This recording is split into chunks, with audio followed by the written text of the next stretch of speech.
Bismillahirrahmanirrahim. Assalamualaikum warahmatullahi wabarakatuh. Sebelumnya perkenalkan, nama saya Ramadan Katon Bagaskoro, mahasiswa semester 7 Peminatan Kesehatan dan Keselamatan Kerja Universitas Muhammadiyah Surakarta. Di sini saya akan menjelaskan terkait pengukuran dengan metode RULA atau Rapid Upper Limb Assessment yang merupakan salah satu pemenuhan tugas praktikum ekonomi. Selamat menyaksikan. Rapid Upper Limb Assessment atau biasa disebut sebagai RULA. Kali ini saya akan menjelaskan terkait pengertian RULA, kegunaan RULA, segmen grup RULA, dan juga penerapan metode RULA. Metode RULA merupakan suatu metode dengan menggunakan target postur tubuh untuk mengestimasi terjadinya resiko gangguan sistem muskuloskeletal. Khususnya digunakan untuk menilai anggota tubuh bagian atas atau upper limb disorder. Kemudian kegunaan metode RULA. Yang pertama, menentukan prioritas pekerjaan berdasarkan resiko cedera, kemudian mencari tindakan yang paling efektif untuk pekerjaan yang memiliki resiko relatif tinggi, dan ketiga, melakukan analisa awal yang mampu menentukan seberapa jauh resiko pekerja yang terpengaruh oleh faktor-faktor penyebab cedera. Pada metode RULA, faktor-faktor penyebab cedera yang dikaji adalah yang pertama postur tubuh, kemudian kontraksi otot statis, kemudian gerakan repetitif, dan yang keempat, pengerahan tenaga dan pembebanan. Pada metode RULA, segmen dibagi menjadi dua grup. Yang pertama adalah grup A, terdiri dari anggota tubuh bagian atas, antara lain lengan atas, lengan bawah, dan juga pergelangan tangan. Kemudian grup B terdiri dari kaki, badan, atau trunk, dan juga leher. Kemudian kita lanjut pada scoring dengan metode RULA. Yang pertama adalah scoring lengan atas. Untuk penilaian pada lengan atas, dengan skor 1, ekstensi 20 derajat sampai fleksi 20 derajat. Kemudian untuk skor 2, ekstensi 20 derajat atau fleksi 20 derajat sampai 45 derajat. Kemudian skor 3, fleksi 45 derajat sampai 90 derajat.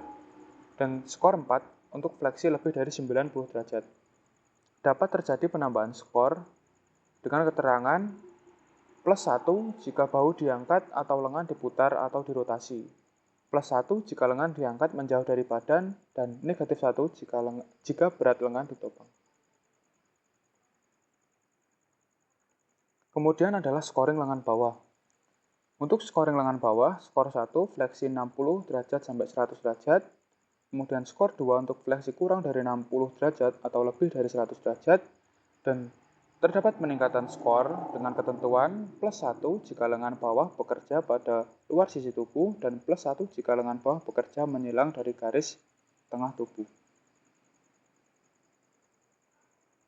Scoring pergelangan tangan. Pada pergelangan tangan dinilai dengan skor 1 jika pergelangan tangan di dalam posisi netral. Kemudian skor 2 bila fleksi atau ekstensi 0 sampai 15 derajat. Kemudian skor 3 apabila fleksi atau ekstensi lebih dari 15 derajat. Terdapat peningkatan skor dengan ketentuan plus 1 apabila pergelangan tangan pada saat bekerja mengalami deviasi baik ulnar maupun radial.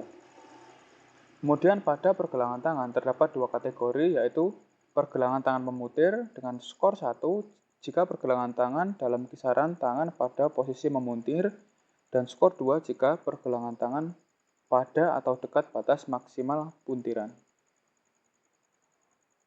Kemudian scoring leher.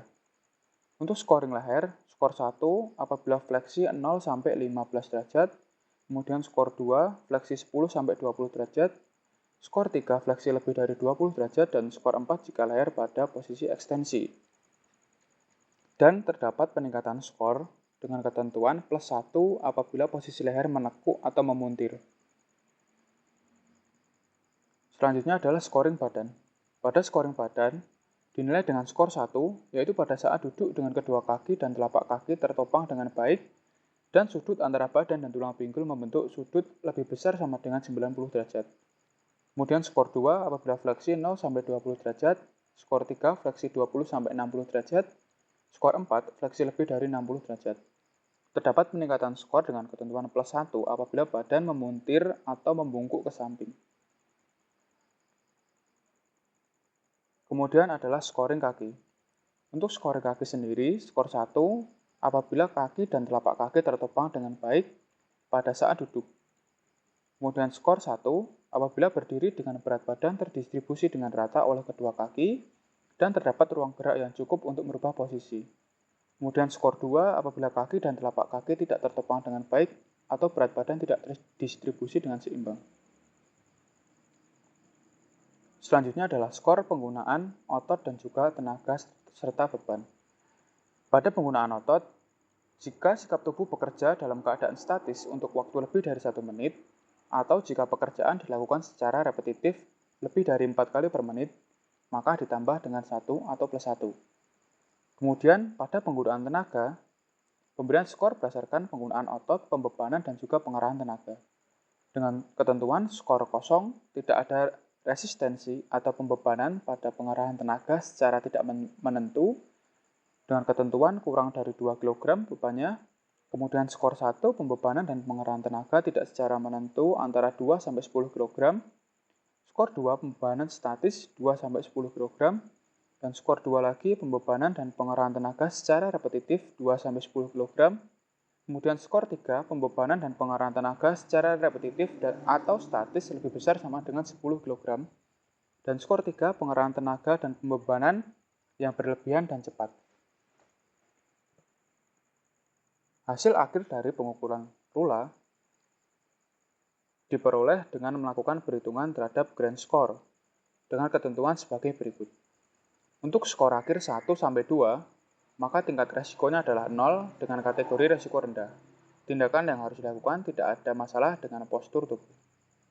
Kemudian untuk skor akhir 3-4, maka tingkat resikonya adalah 1 dengan kategori sedang.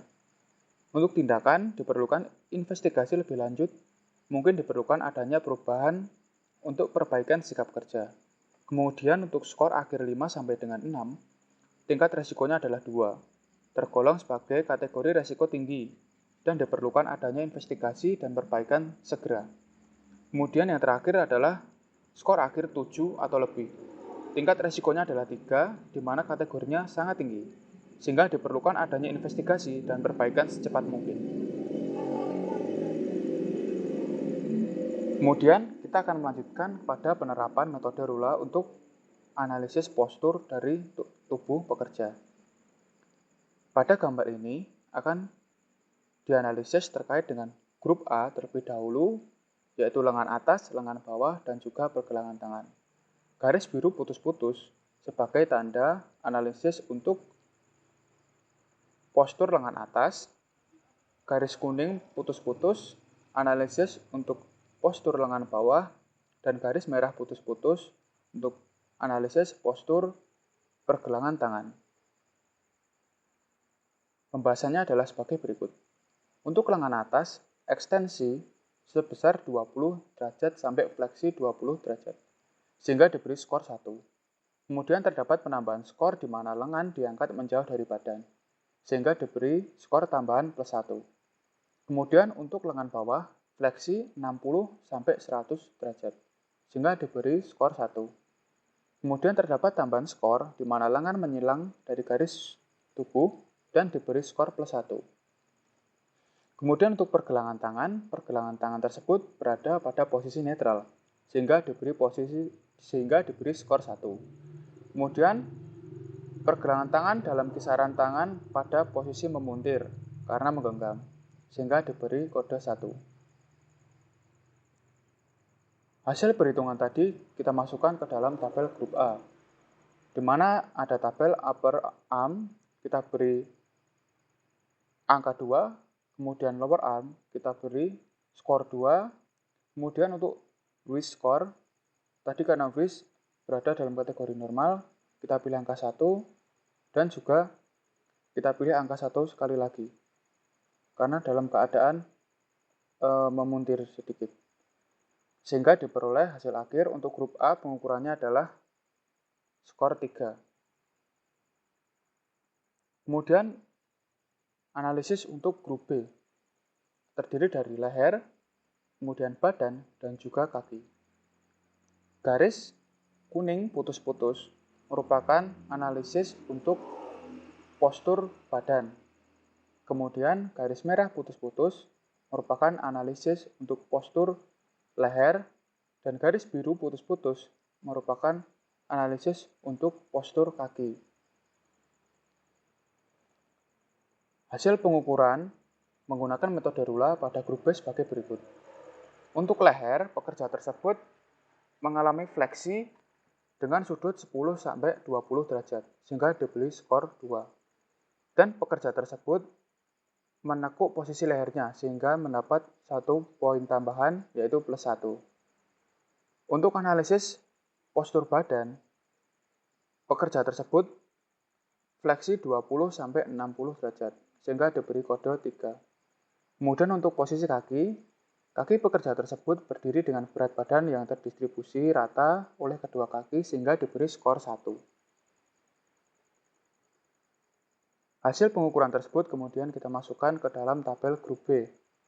Untuk neck postur kita masukkan 3, kemudian untuk trunk postur kita masukkan 3, dan leg-nya kita masukkan 1.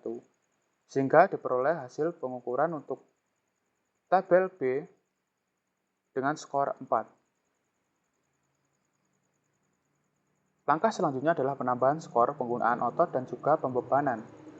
Pada analisis penggunaan otot, pekerjaan tersebut dilakukan secara repetitif, lebih dari 4 kali per menit, sehingga diberi skor +1. Kemudian untuk pembebanan dan pengerahan tenaga repetitif sebesar 2-10 kg kurang lebih, sehingga diberi skor +2. Kemudian kita masuk pada penghitungan grand score atau perhitungan terakhir. Sebelumnya kita buat terlebih dahulu grup C dan grup D, di mana grup C isinya adalah jumlah skor grup A ditambah dengan penggunaan otot ditambah dengan pengerahan tenaga. Dan grup D itu isinya hasil perhitungan dari grup B, kemudian ditambah dengan penggunaan otot dan juga pengerahan tenaga.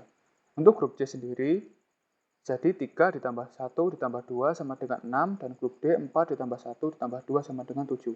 Kemudian kita masukkan ke dalam tabel C. Untuk waist arm score kita masukkan grup C atau skor 6. Kemudian untuk neck, trunk, dan leg score kita masukkan perhitungan dari grup D, yaitu 7. Maka hasil akhir yang diperoleh adalah 7.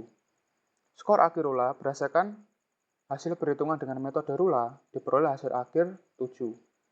Sehingga postur pekerjaan tersebut tergolong beresiko sangat tinggi dan diperlukan adanya investigasi dan perbaikan secepat mungkin. Sekian dari saya. Terima kasih. Wassalamualaikum warahmatullahi wabarakatuh.